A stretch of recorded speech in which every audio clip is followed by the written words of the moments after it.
فأنا ناصح لإخواني بالصدع بالحق تبيض وجوههم. السكوت في مسألة الحزبية يضرها، فاصدع بما تؤمر وأعرض عن المشركين. سلامي على دماج ورجالها والشيخ يحيى ودار العلم يا بسم الله الرحمن الرحيم. الحمد لله ثم الصلاة والسلام على رسول الله وعلى آله وصحبه ومن اتبعه أما بعد. معاشر الإخوة الأحبة حفظكم تعالى جميعا. Kembali kita melanjutkan pembacaan kitab Al-Jami' As-Sahih fi Tauhid Rabbil Alamin, kumpulan yang sahih berdasarkan landasan hukum, ayat Quran dan hadis-hadis sahih. Pada materi penguasaan Rabb semesta alam, sebuah judul buku yang ditulis oleh Syekh Abu Amr Abdul Karim bin Ahmad bin Husain Al-Hajuri Al-Umari hafizahullah ta'ala.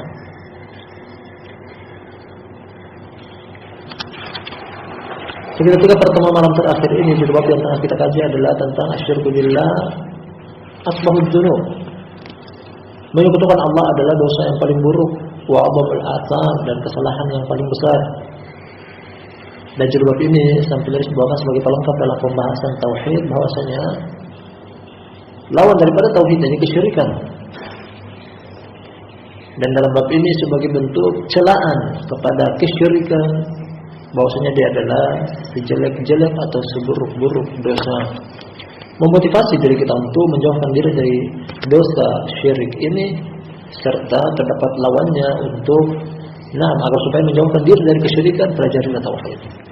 Kita lanjut hadis yang berikutnya, kita akan baca kata Syekh Abu Amr Abdul Karim Al-Hajuri hafizahullah, As-Sabi wa Tis'un ba'dal mi'ah, hadis yang ke-197. Qala Imam Ahmad rahimahullahu ta'ala dalam musnadnya, berkata Imam Ahmad bin Muhammad bin Hanbal, kunyanya Abu Abdullah, Imam Ahli Sunnah,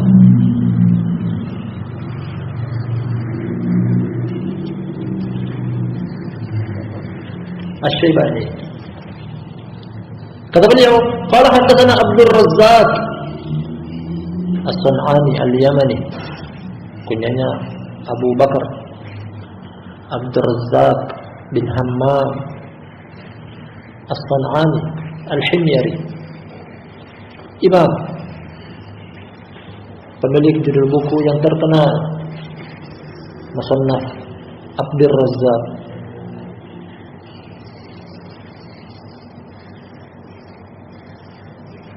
Dan Imam Ahmad dari Irak, beliau pergi menuntut ilmu ke Imam Abdul Razzaq di Yaman, yang jaraknya sangat jauh sekali. Menunjukkan bahwa Imam Abdul Razzaq adalah guru yang memiliki peran penting di dalam kehidupan Imam Ahmad. Qala akhbarana Ma'mar bin Rashid, juga Al-Yamani, dari Yaman, kunyanya Abu Urwah,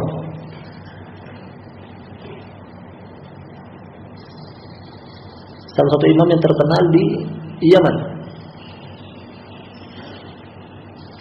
Ada bin Ishaq As-Sabi'i, namanya Amr bin Abdullah, masyhur dengan kunya Abu Ishaq As-Sabi'i.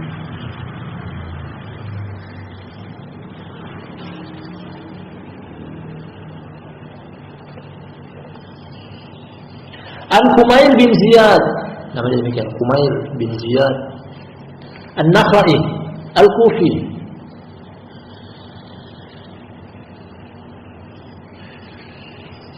dan dia thiqah, namun rumiya bit tasyayyu', dia dituding terjerumus ke dalam pemahaman Syiah. Kumail bin Ziyad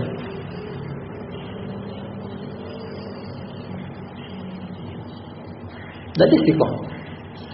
Oleh karena itu diambil hadisnya. Jujur dalam ucapan, Syiah dalam ideologi. Ada Abu Hurairah radhiyallahu anhu, dari Abu Hurairah semoga Allah taala meridainya. Hadis Abu Hurairah riwayat Imam Ahmad. Qala kata Abu Hurairah, "Kuntu amshi ma'a Rasulillah sallallahu alaihi wasallam fi nakhlin li ba'di ahli al-Madinah." Aku pernah berjalan bersama Rasulullah sallallahu alaihi wasallam di suatu kebun milik penduduk kota Madinah. Berjalan bersama Rasulullah sallallahu alaihi wasallam. Dan perjalanan ini Abu Hurairah mengambil kesempatan atau peluang untuk menimba ilmu. Akan kita dengar kisah selengkapnya. Dan seperti inilah keuntungan berteman dengan ahlul ilmi.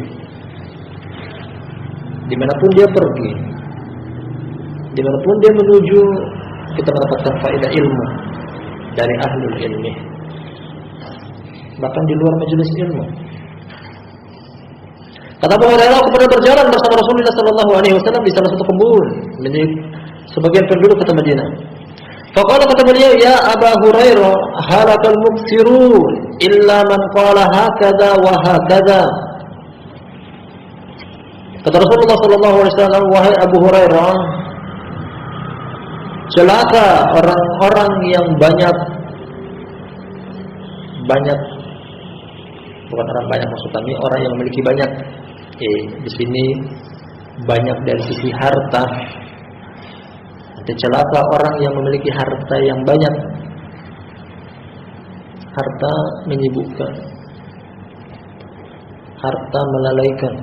Namun beliau mengecualikan, bukan berarti tercela untuk menjadi orang kaya. Makanya beliau mengecualikan, illa man qala hakada wa hakada wa hakada. Kecuali orang yang melakukan ini, melakukan itu dan itu. Salah sama rotin. Beliau mengucapkan ini sebanyak 3 kali berulang. Yakni hada bikaffihi an yaminihi wa an yasarihi wa baina yadayhi. Kecuali yang harta dia tersebut dia infakkan ke jalan ini, ke jalan itu, ke jalan itu. Karena harta tidak bermanfaat hanya sekedar dimiliki, kecuali setelah diinfakkan di jalan-jalan kebaikan. Sekedar memiliki harta tidak terhormat, tidak mulia, kecuali harta tersebut dia alihkan, infakkan fi sabilillah. Namun wa qalilun mahum, sangat sedikit orang yang seperti ini.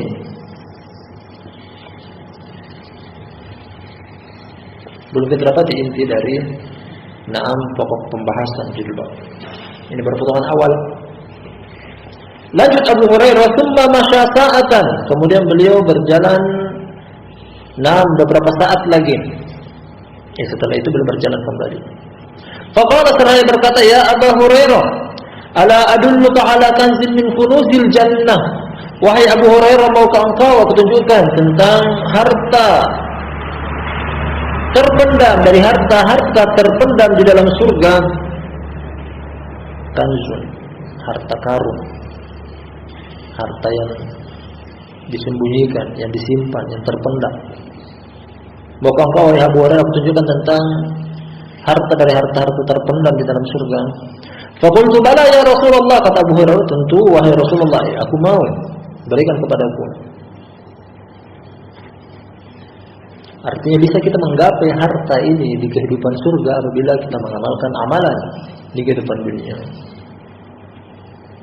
Qala, kata Nabi sallallahu alaihi wasallam, "Qul la haula wala quwwata illa billah wala malja'a minallahi illa ilaihi." Katakanlah, tiada daya serta upaya kecuali dari Allah. Manusia tidak ada apa-apanya. Tidak memiliki usaha, tidak memiliki upaya, tidak memiliki daya atau kekuatan kecuali Allah berikan. La malja'a minallahi illa ilaihi, tidak ada tempat berlari, tempat berlindung dari Allah kecuali kepadanya. Artinya kalau kita mau selamat dari musibah bencana malapetaka dari Allah, lari kepadanya, bukan justru menjauh darinya. Berbeda dengan takut kepada orang, takut dengan makhluk. Ketika kita takut kepada makhluk tersebut, kita berusaha sejauh mungkin dari dia, pergi sejauh mungkin dari dia, karena kita takut untuk bertemu dengan dia. Namun rasa takut kepada Allah artinya adalah semakin dekat kepada Dia. Tidak ada tempat berlindung, tidak ada tempat berlari dari Allah kecuali kepadanya. Tsumma masya sa'atan, kemudian berjalan beberapa saat lagi, kali ketiga kali ini. Faqala, kata beliau, ya Aba Hurairah, hal tadri ma haqqun nasi 'ala Allah wa ma haqqullahi 'ala an-nas? Kata beliau, wahai Abu Hurairah, tahukah engkau apa hak manusia yang bisa minta kepada Allah, serta apa hak Allah yang bisa dia tuntut dari manusia? Allah punya hak kepada kita. Kita boleh untuk meminta hak kita kepada Allah. Apa saja itu? Qultu Allah wa rasuluhu a'lam. Kata Abu Hurairah, aku menjawab, Allah dan Rasulnya lah yang lebih tahu. Ini sama dengan hadisnya Mu'adz bin Jabal, juga muttafaqun alaih. Qala fa inna haqqallahi 'ala an-nasi ay ya'buduhu wa la yusyriku bihi syai'an. Karena sesungguhnya hak Allah terhadap manusia, hak Allah yang bisa dia tuntut kepada manusia adalah agar supaya mereka beribadah kepadanya dan tidak menyekutukannya dengan sesuatu apapun.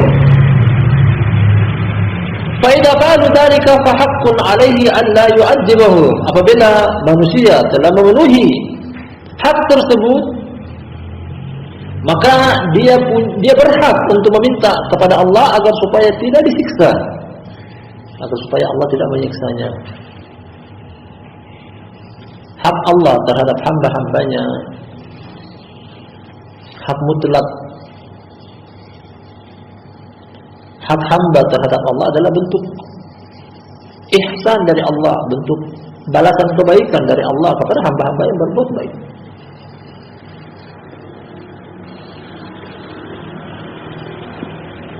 Jadi sampai sini kata sang penulis Syekh Abu Amr Abdul Karim Al-Hajuri, hada haditsun sahih, ini adalah hadis yang sahih. Yani hadisnya Imam Ahmad rahimahullahu taala, hadis sahih. Datang dari Abu Hurairah riwayat Imam Ahmad yang di dalamnya terdapat barakallahu fikum tentang penyebutan hak Allah dari hambanya, yakni agar supaya beribadah kepadanya dan tidak menyekutukannya dengan sesuatu apapun. Baik. Dari sisi sinilah, lafaz hadis inilah, bahwa ketika seseorang tidak mentauhidkan Allah, atau ketika seseorang menyekutukan Allah, berarti dia tidak memenuhi hak Allah Subhanahu wa taala. Kalau tidak memenuhi hak Allah, berarti dia melanggar hak tersebut, dan inilah sejelek-jelek dosa, seburuk-buruk dosa, karena tidak memenuhi hak Allah. Orang-orang di sekitaran kita, pihak-pihak yang ada di sekeliling kita punya hak terhadap kita. Orang tua punya hak untuk kita berbakti kepadanya, istri, anak atau keluarga punya hak untuk kita memberikan nafkah kepada mereka lahir dan batin, tetangga punya hak, kaum muslimin punya hak, seluruhnya wajib bagi kita untuk memenuhi hak tersebut. Dan kalau kita tidak memenuhi hak-hak mereka, berarti kita melakukan satu kesalahan dalam hak mereka yang wajib bagi kita untuk kita penuhi dan kita tidak penuhi. Demikian juga Allah Subhanahu wa taala, ketika tidak memenuhi hak Allah Subhanahu wa taala dalam mentauhidkannya, berarti kita menyekutukannya dengan sesuatu apapun, wal iyad billah, maka inilah dosa besar. Maka inilah berarti kita tidak memenuhi haknya, berarti tergolong melakukan kesalahan yang besar, dosa yang buruk, karena tidak memenuhi haknya.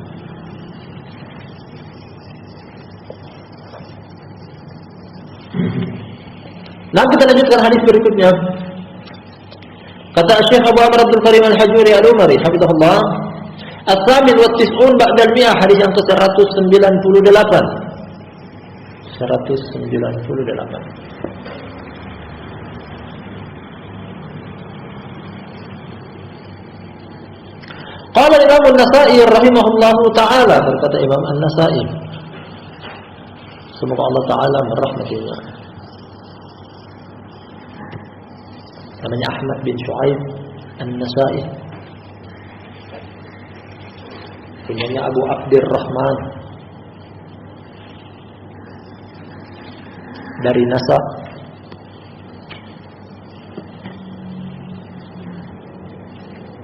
Qala akhbarana Harun bin Muhammad, Harun bin Muhammad bin Bakar bin Bilal. Saya sebutkan. Saya menyebutkan akhbarana Harun bin Muhammad ibn Bakar bin Bilal Ad-Dimashqi saduq. Dengan sebab inilah nanti akan disebutkan oleh sang penulis bahwasanya hadis ini adalah hasan. Dia saduq. Qala haddatsana Muhammad bin Isa bin Al-Qasim bin Sumai. Muhammad bin Isa bin Qasim bin Sumai Al-Qurashi Al-Umawi, kunyanya Abu Sufyan. Dia juga saduq.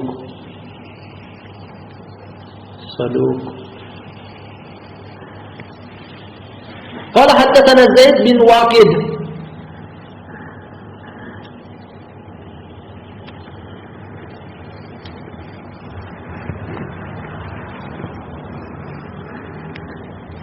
Zaid bin Waqid Abu Umar. Qala haddatsani Busr bin Ubaidillah.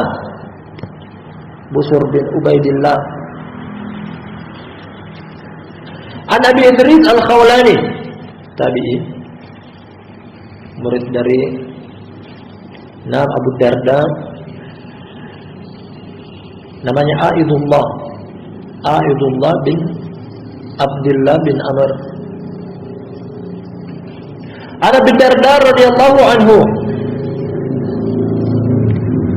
namanya Uwaimir bin Malik. Masyhur dengan kunya Abu Darda, namanya adalah Uwaimir Al-Ansari Al-Khazraji. Radhiyallahu anhu, semoga Allah Ta'ala meridainya. Qala Rasulullah sallallahu alaihi wasallam, hadisnya Imam An-Nasa'i dari sahabat Abu Darda.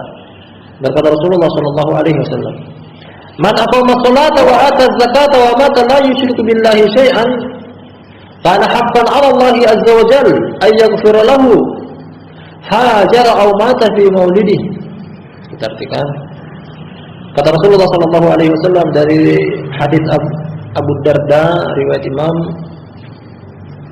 An-Nasa'i, barang siapa menegakkan salat, menunaikan zakat dan meninggal tidak menyekutukan Allah dengan sesuatu apapun, meninggal dalam keadaan tauhid, meninggal dalam keadaan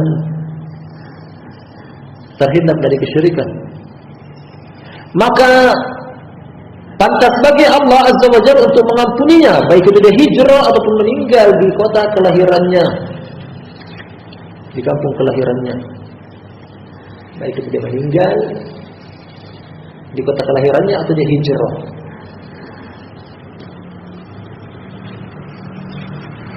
Intinya apa? Tauhid. Intinya jangan menyekutukan Allah.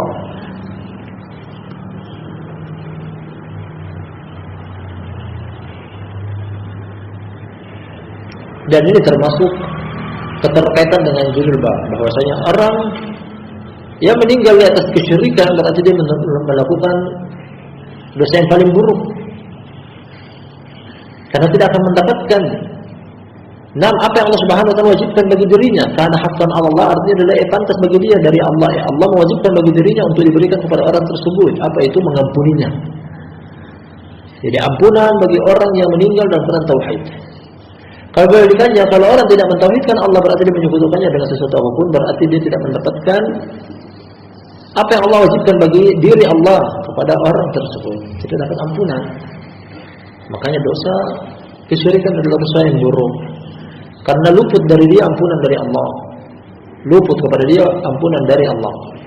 Faqulna ya Rasulullah, ala nukhbiru bihan nas fayastabshiru biha. Kami katakan, kata Abu Darda yang ikut hadir di majelis tersebut, wahai Rasulullah, bolehkah kami memberi kata ini kepada orang lain agar supaya mereka bergembira ketika mendengarnya? Ini adalah sesuatu yang menggembirakan. Intinya adalah tauhid. Waspadai kesyirikan. Karena keutamaan dari tauhid, seorang meninggal dalam keadaan tauhid akan mendapatkan ampunan dari Allah dan dosa-dosa yang dia perbuat. Kebalikannya bahwasanya orang yang menyekutukan Allah dengan sesuatu apapun tidak akan mendapatkan keutamaan ampunan ini. Faqala, kata Nabi sallallahu alaihi wasallam, "Inna lil jannati mi'ata darajah, baina kulli darajataini kama baina as-sama'i wal ard, a'addahallahu lil mujahidin fi sabilihi. Kita artikan dulu. Sesungguhnya di dalam surga terdapat 100 derajat tingkatan. Antara satu derajat dengan derajat yang lainnya, antara 2 derajat. 2 derajat tingkatan. Sebagaimana jaraknya langit dan bumi. Bumi yang kita pijak ini menghadap ke atas ada langit.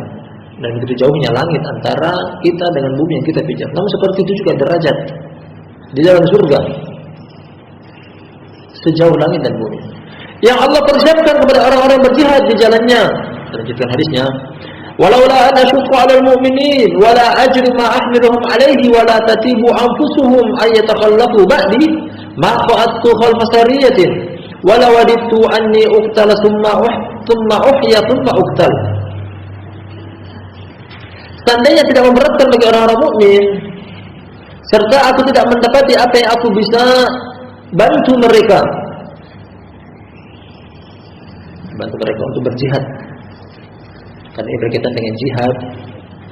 Seandainya tidak memberatkan bagi orang-orang mukmin untuk berjihad di jalan Allah, atau aku mendapati sesuatu yang bisa membantu mereka agar supaya mereka ikut berjihad di jalan Allah, berupa bantuan materi, perlengkapan perang dan semisalnya, perbekalan perang, agar supaya mereka tenang, tidak ikut absen dalam peperangan bersamaku,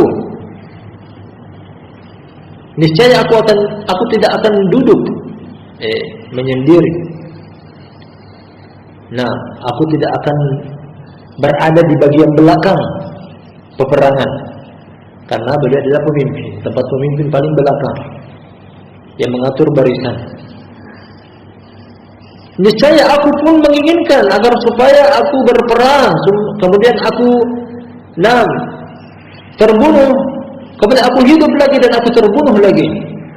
Jadi Nabi SAW juga punya hasrat, keinginan untuk ikut berperang dan terbunuh. Meskipun beliau adalah seorang pemimpin yang tempat pemimpin ada di bagian belakang dari barisan, kalian mengatur strategi perang, mengkontrol, mengkondisikan pasukan perang dengan taktik dan strategi dari beliau.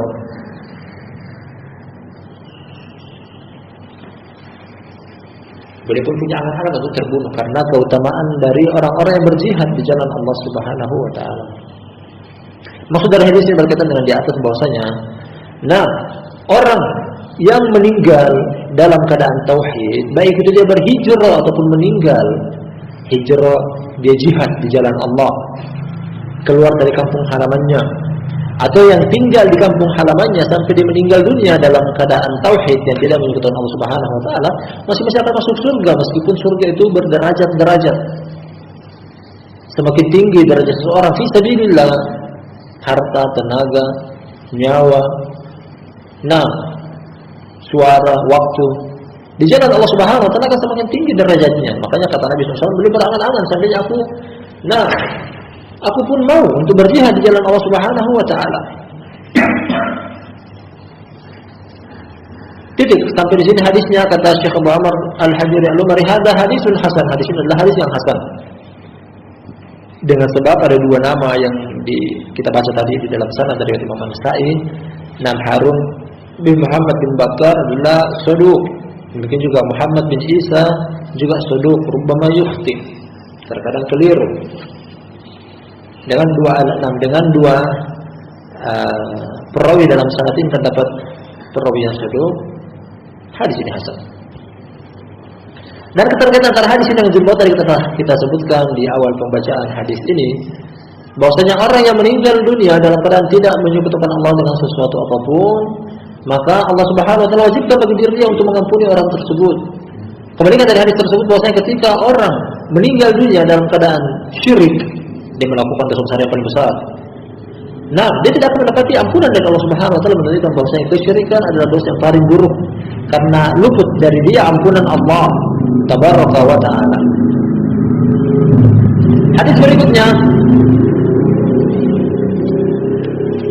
kata Syekh Abu Amr Abdul Karim Al-Hajuri Al-Umari hafizahullah taala, qala Imam An-Nasa'i rahimahullah, berkata Imam An-Nasa'i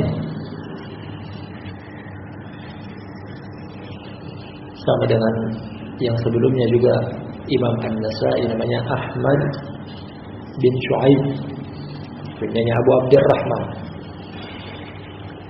Kata Imam An-Nasa'i, qala haddatsana Muhammad bin Bashar, kunyanya julukannya Bundar. Muhammad bin Ja'far Gundar, tapi Muhammad bin Bashar Bundar. Mana dari Bundar wasi'ul ilm, luas ilmunya. Dan dia thiqah. Qala haddatsana Abdurrahman bin Mahdi Al-Ambari, kunyanya Abu Sa'id. Qala haddatsana Sufyan Ats-Tsauri. Nah, Sufyan Ats-Tsauri. An Muhammad bin Al-Munkadir Al-Qurashi At-Taimi.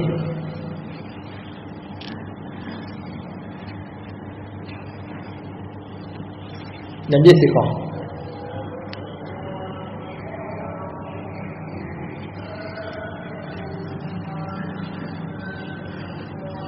An Umaymah binti Ruqaiqah, namanya demikian, Umaymah binti Ruqaiqah At-Tamimiyah, dari Bani Tamim,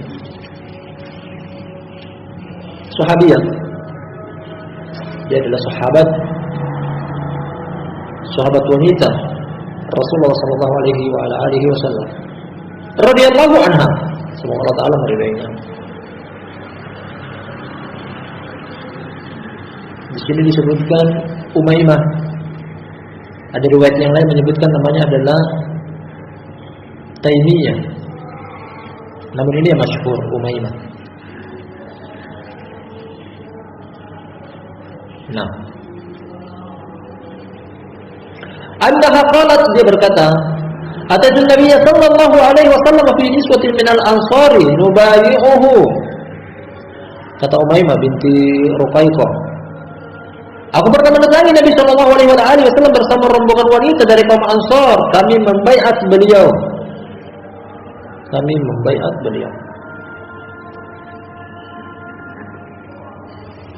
Faqulna, kami katakan, yakni rombongan wanita tadi dari kaum Ansar, ya Rasulullah, nubayyuka ala alla nusyrika billahi syai'an wa la nasriqa wa la nazni wa la na'tiya bi buhtanin naftarihi baina aydihinna wa arjulihinna wa la na'sika fi ma'ruf.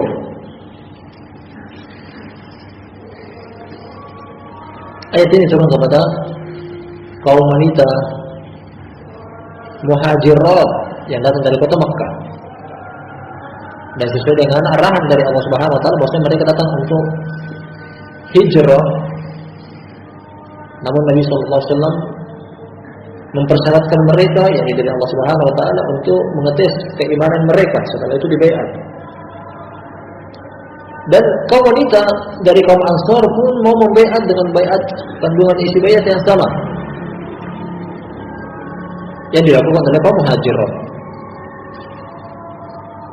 Karena perhatikan dari awal kisah hadis ini bahwasanya wanita inilah, dan para wanita Ansar inilah yang datang kepada Nabi sallallahu alaihi wasallam menawarkan dirinya untuk membaiat. Artinya menawarkan diri mereka untuk membaiat Rasulullah sallallahu alaihi wasallam. Di atas apa? Ya Rasulullah, wahai Rasulullah, kami mau membaiat engkau untuk tidak menyekutukan Allah dengan sesuatu apapun. Kami tidak mencuri, kami tidak berzina, kami tidak mendatangkan kedustaan yang kami buat-buat, baik itu di hadapan kami ataupun di belakang kami, serta kami tidak akan menyelisih engkau dalam kebaikan. Ini si kandungan baiat. Qala, kata Umaymah binti Ruqaiqah, fi'na, kata Nabi sallallahu alaihi wasallam, fima stata'tunna wa ataqtunna, sesuai dengan kemampuan kalian dan kesanggupan kalian. Baiat sesuai dengan kemampuan, baiat sesuai dengan kesanggupan. Apalagi ini dalam hal, nah, barakallahu fikum jami'an,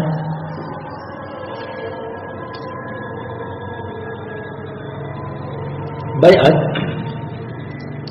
Qalat, kata Umaymah binti Ruqaiqah, qulna Allah wa rasuluhu arhamu bina. Qalat, qulna Allah wa rasuluhu arhamu bina, halumma nubayyi'ka ya Rasulullah. Akhirnya Umaymah binti Rifaiqah dia berkata, maksudnya akhirnya kami mengatakan Allah dan Rasulnya sangat menyayangi kami. Kemarilah, wahai kaum wanita. Nah, kami akan membaiat. Tenang. Kemarilah wahai Rasulullah, kami akan membaiat engkau. Akhirnya mereka membaiat Rasulullah sallallahu alaihi wasallam. Dengan materi-materi baiat yang telah terdahulu penyebutannya di atas. Bahwasanya baiatnya para wanita Ansariyah untuk tidak mengkutukan Allah, tidak mencuri, tidak berzina, tidak melakukan kedustaan yang mereka menyengajai, tidak menyelisihi Rasulullah SAW dalam perkara kebajikan. Faqala Rasulullah sallallahu alaihi wasallam, akhirnya kata Rasulullah sallallahu alaihi wasallam, "Inni la usafihun nisa, inna ma qawli li mi'ati imra'atin ka qawli li imra'atin wahidah, atau mithlu qawli li imra'atin wahidah." Kemudian kata Nabi sallallahu alaihi wasallam, sungguh aku tidak berjabatan tangan dengan kaum wanita. Sesungguhnya ucapanku kepada 100 wanita sama dengan ucapanku kepada seorang wanita, atau setara ucapanku kepada satu orang saja. Jadi beliau cukup mengatakan kepada seorang wanita sebagai perwakilan dari mereka. Nah, pihak-pihak yang membaiat dan diperuntukkan kepada seluruh pihak. Diperuntukkan kepada seluruh pihak. Nah, ini juga telah terdahulu dari ucapan Aisyah radhiyallahu anha ketika Nabi sallallahu alaihi wasallam mengambil sumpah janji setia dari kaum muhajirat, wanita yang datang hijrah dari kota Makkah menuju ke kota Madinah. Isi kandungan baiatnya sama, dan juga Nabi sallallahu alaihi wasallam tidak berjabatan tangan dengan mereka.